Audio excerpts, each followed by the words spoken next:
ini saya akan menjelaskan fungsi-fungsi dari struktur sel tumbuhan di atas ini. Nah, yang pertama yaitu plasmodesmata. Fungsi dari plasmodesmata pada sel tumbuhan yaitu sebagai celah lewatnya zat dari sel ke sel lainnya. Kedua yaitu mitokondria. Mitokondria adalah bagian organel sel yang berfungsi dalam proses metabolisme dan respirasi sel. Tiga yaitu kloroflas. Fungsinya yaitu sebagai pembawa pigmen.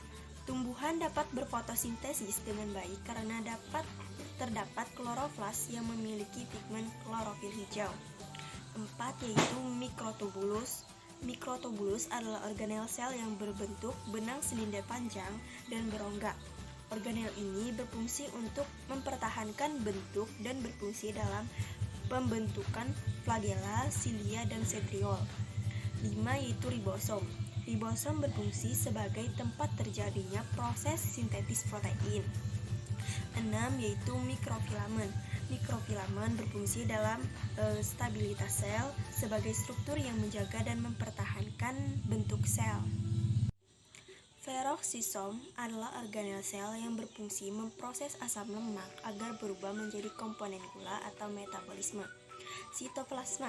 Sitoplasma adalah organel sel yang berbentuk cairan dan memiliki fungsi sebagai pelekat organel sel yang lain. Tonoplasma. Tonoplasma memiliki fungsi untuk melindungi vakuola dan mengisolasi dari zat-zat berbahaya. Membran plasma. Membran plasma berfungsi sebagai tempat keluar masuknya zat serta melindungi bagian organel sel. Dinding sel. Dinding sel adalah organel atau bagian sel yang terletak di bagian paling luar. Dinding sel berfungsi untuk melindungi sel. Dinding sel bersifat kaku dan keras. Kompleks Golgi. Fungsi kompleks Golgi adalah mengeluarkan zat kimia setelah retikulum endoplasma mensintetis protein dan retikulum endoplasma kasar dan retikulum endoplasma halus. Fungsi retikulum endoplasma kasar adalah untuk mensintetis protein di dalam sel, sedangkan fungsi dari retikulum endoplasma halus adalah mensintetis lemak atau lipid. Nukleus. Nukleus adalah inti sel yang berfungsi sebagai pengatur kehidupan sel. Dan yang terakhir adalah vakuola. Vakuola adalah suatu rongga atau kantung yang dikelilingi oleh membran dan berisi cairan. Nah, selanjutnya saya akan menjelaskan fungsi-fungsi dari struktur sel hewan di atas ini. Yang pertama yaitu flagela. Flagela adalah penjuluran mikrotubulus pada sel hewan yang berfungsi sebagai alat gerak pada umumnya. Nukleus. Fungsi nukleus yakni tempat terjadinya replikasi untuk menjaga integritas gen-gen, mengontrol aktivitas gen dengan mengelola ekspresi gen, mengendalikan proses metabolisme dalam sel dan menyimpan informasi genetik. Nah, di dalam nukleus ini terdapat selaput nukleus, kromatin, dan nukleolus. Ribosom. Ribosom adalah organel sel yang padat dan kecil berdiameter 2 on yang terdiri atas 65% RNA ribosom atau penyusun utama ribosom dan 35% protein ribosom atau RNP.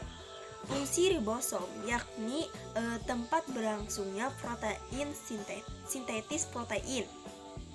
Membran plasma.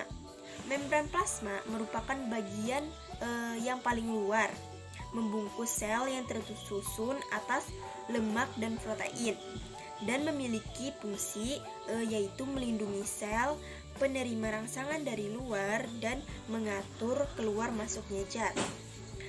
Kompleks Golgi.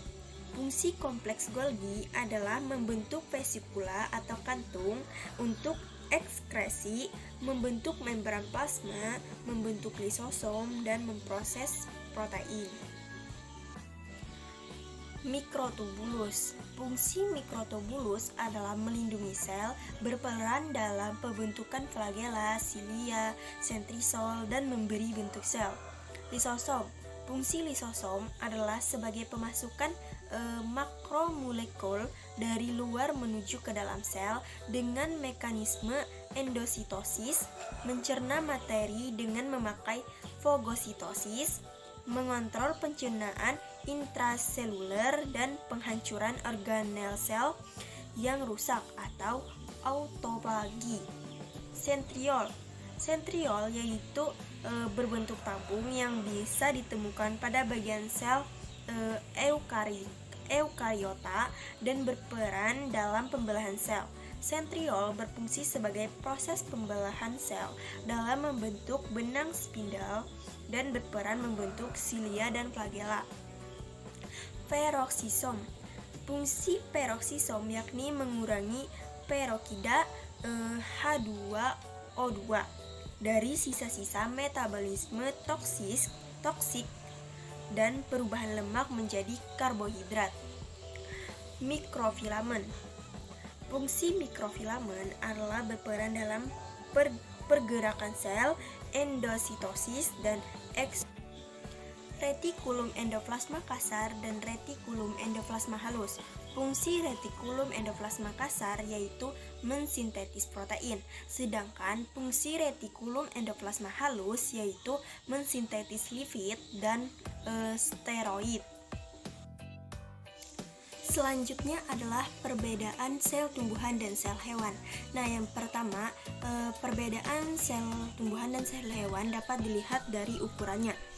Perbedaan yang paling signifikan antara sel hewan dan sel tumbuhan terletak pada ukuran sel tumbuhan mempunyai ukuran yang lebih besar daripada sel hewan. Ukuran sel tumbuhan berkisar antara 10 UM sampai 100 UM. Sedangkan ukuran sel hewan hanya berkisar antara 10 UM sampai 30 UM. Nah, yang kedua, perbedaan dari keberadaan dinding sel. Nah, dinding sel tumbuhan terdiri dari membran sel dan selulosa yang kaku. Maka dari itu, sel tumbuhan memiliki bentuk yang kaku seperti kubus atau persegi panjang dan cenderung tidak akan berubah, tidak seperti sel hewan yang bisa berubah bentuk. Ketiga yaitu perbedaan ukuran vakuola. Sel tumbuhan dan sel hewan sama-sama memiliki vakuola, tetapi ukuran dan jumlahnya berbeda. Sel tumbuhan hanya memiliki vakuola tunggal yang besar dan menempati 90% dari volume sel, sedangkan sel tumbuhan memiliki banyak vakuola berukuran kecil. Keempat yaitu keberadaan lisosom. Sel hewan memiliki lisosom yang mengandung enzim hidrolitik untuk membunuh bakteri di dalam tubuh dan molekul makanan. Sementara itu, sel tumbuhan jarang memiliki lisosom karena pemecahan degradasi molekulnya telah dilakukan oleh badan Golgi. Yang kelima yaitu dapat dilihat dari keberadaan kloroflasnya. Sama-sama memiliki mitokondria, tetapi hanya sel tumbuhan yang memiliki kloroflas, yang merupakan organel sel yang mengandung klorofil untuk proses berfotosintesis. Nah, yang keenam yaitu keberadaan plastida. Sel hewan tidak memiliki plastida, sedangkan sel tumbuhan memiliki plastida yang berfungsi untuk membantu proses fotosintesis dan memberikan pigmen. Yang ketujuh yaitu keberadaan sentriol. Sel hewan memiliki organel sentriol untuk membantu proses pembelahan sel di dalam proses replikasi DNA. Nah, sel tumbuhan tidak memiliki organel sentriol karena sistematika sitokinetis yang berbeda. Yang kedelapan yaitu keberadaan silia. Silia merupakan organel sel hewan yang bertanggung jawab terhadap pergerakan sel. Berbeda dengan sel tumbuhan yang cenderung stabil dan tidak bergerak karena tidak memiliki organel silia ini. Nah, yang kesembilan yaitu keberadaan plasmadesmata. Sel tumbuhan memiliki plasmadesmata, sedangkan sel hewan tidak memiliki sel plasmadesmata. Plasmadesmata sendiri merupakan jembatan hidup yang menghubungkan sitoplasma dan memungkinkan komunikasi antara sel pada sel tumbuhan ini. Nah, yang terakhir yaitu kemampuan sintesis. Sel tumbuhan dapat mensintetis semua jenis asam amino atau 20 jenis, sedangkan sel hewan hanya bisa mensintesis 10 jenis asam amino. Sel tumbuhan juga bisa mensintesis vitamin dan koenzim, tetapi tidak demikian dengan sel hewan. Nah, untuk lebih jelasnya dapat kalian lihat pada tabel di atas ini.